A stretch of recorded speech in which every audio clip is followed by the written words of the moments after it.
بالله من الشيطان الرجيم. بسم الله الرحمن الرحيم. الحمد لله رب العالمين، وصلى الله على محمد وآله الطيبين الطاهرين. السلام عليكم أيها الإخوة الأعزاء ورحمة الله وبركاته. وعظم الله أجورنا وأجوركم بذكر استشهاد أمير الموحدين أمير المؤمنين علي بن أبي طالب عليه أفضل الصلاة والسلام.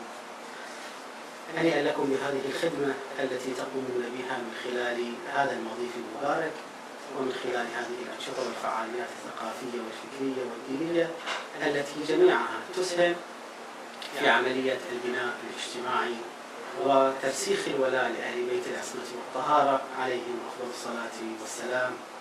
أيها الأحبة، إننا نعيش ذكرى رحيل أمير المؤمنين واستشهاده من هذه الأرض إلى السماء، إلى الجنة الخالدة.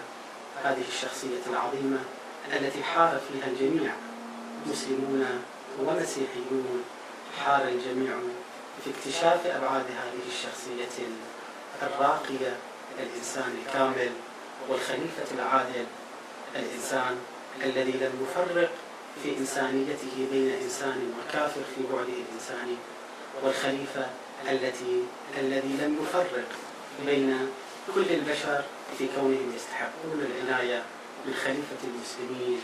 فها هو يقول لمالك الأشتر: إن الناس صنفان، إما أخ لك في الدين أو نظير لك في الخلق.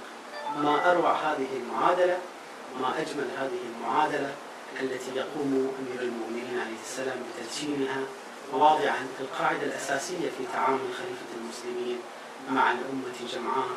لذلك برحيله فقد الناس كلهم الذين كانوا يرجون عطفه ويرجون شوقه ويرجون رحمته ويرجون عدله، الجميع فقد هذه الشخصية والجميع تأثر لرحيل هذه الشخصية. فسلام على أمير المؤمنين عليه أفضل الصلاة والسلام، يوم ولد ويوم خدم الإسلام ويوم رفع راية الدين ويوم يبعث حيا. والسلام عليكم وعلى جميع المؤمنين الكرام. وإني لآخذها فرصة ولا-أستفيد من هذه الفرصة المباركة لأشجع أخواني في مضيف أبي الفضل العباس عليه السلام ليكون لهم الدور الرائد في تجدير وترسيخ الشعائر الولائية الحسينية بالأسلوب الواعي والأسلوب الذي ينفتح على قضايا الإسلام وقضايا المسلمين. أسأل الله لي ولكم التوفيق وحسن العاقبة والخاتمة. والسلام عليكم جميعا ورحمة الله وبركاته.